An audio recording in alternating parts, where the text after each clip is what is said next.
Okay, so this is the cost of living project, and I'm going to be very honest with you about a couple of things with this project. Number one, you really can't get it done right now. Please don't try because I didn't even put the rubric on here because I really don't want you to do it and then do it wrong. This is a test grade. It is worth 50 points. So honestly, and it's not extra credit and it's not you can choose to do it or choose not to do it. But a lot of you have asked me over the last couple of months, like, what can I do for extra credit? Is there anything I can do? Is there anything I can do? I'm going to tell you right now, if you follow the directions of this project, it should be an easy 50 out of 50 for a test grade, which actually ends up being extra credit. So I don't give extra credit, but this is the closest thing that I give, and it can really help your grade because I know this class is hard, and so I get that, and so this is your extra credit. I didn't put the rubric in here, and I'll give you the rubric probably Wednesday next week. I don't want to do it much before that because I want you just to think about this for the next couple of days, and then you really can get the work done. It really only takes you, it's probably takes about as long as the exploration you guys did in class today. It really won't take you long, but I need you to do a nice job with it. So it says, you've probably heard someone say, I remember when a hamburger cost 5 cents. Did you know that the cost of living tends to increase exponentially? Tends to increase exponentially. Talk to, this is your directions in the next 5 days. I need you to talk to a relative or an acquaintance to see what he or she remembers about a specific item in a certain year. The item can be anything that they can recall. Research the current cost of the same item and how much it's increased. Use your two data points to write an exponential equation for the cost. When can you expect the cost of the item to double what it is now? Research the item.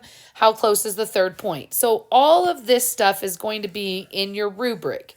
And you don't need to do it right now, but you need to get your data and sources right now. I'm going to give you a couple examples. For example, a kid that I taught, he called his grandpa up. And his grandpa remembered that McDonald's ice cream cones cost 40 cents in 1960. And then he looked up what the price was now.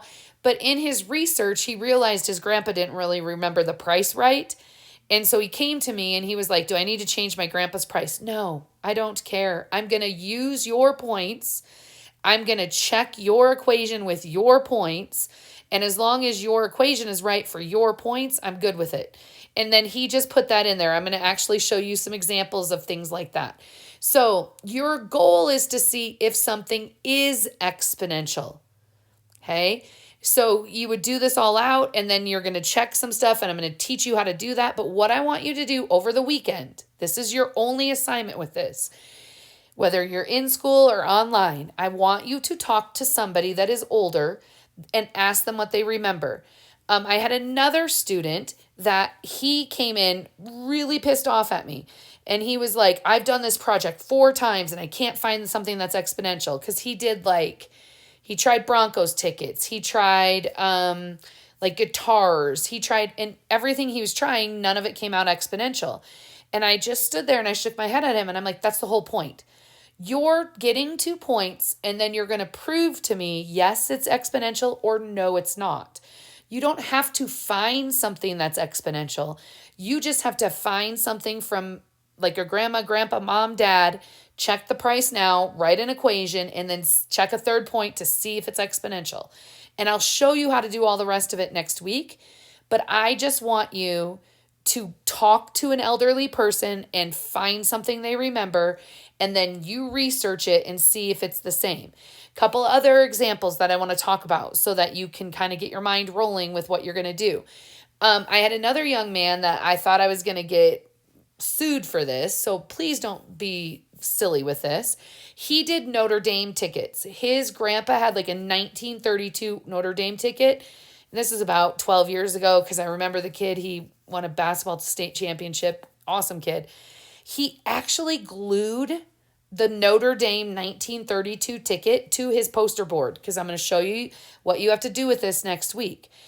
Okay, that was not smart. Don't do that. Like, if your grandparents have you can take a picture of it. Like, don't take something that's worth a lot of money thinking that, because that was cool, but I couldn't believe he glued it to poster board. Okay, so there's another example. You can do sports, you can do guitars, you can do cars. I actually also had a kid, I think this might have been last year. He did something with technology where his decreased instead of increased. So that's something that you can look at as well. The last thing I want to talk about with you, you've got to think about the area that you're in. So like if your grandparents have like a Broadway ticket from 1962 in New York, you can't compare that to like a Kelly Walsh musical ticket.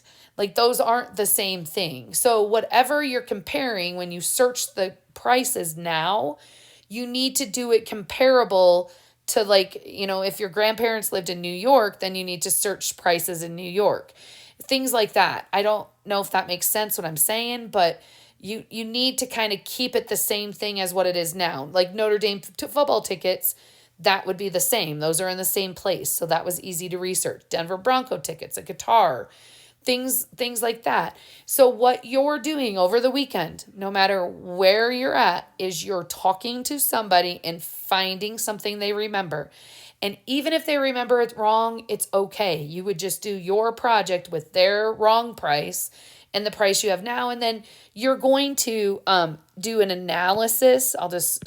And that's where you would put in your analysis. And I'll even show you this, kids, because I know I saved it. That's where you would put it in the analysis. You would be like, hey, I'm really not sure if this is exponential because my grandpa didn't remember the price right. And that's totally fine with me. I'm just checking your math. So again, what are you doing this weekend? You are doing data and your sources. You're finding, can you find the price from somebody in your life that's older to the price now? And if you're like, well, I don't have somebody in my life that's older, let me know. I can give you my mom's number. You can call her up. Okay. But you need to find something. And this is due on the 24th, but we'll get there next week.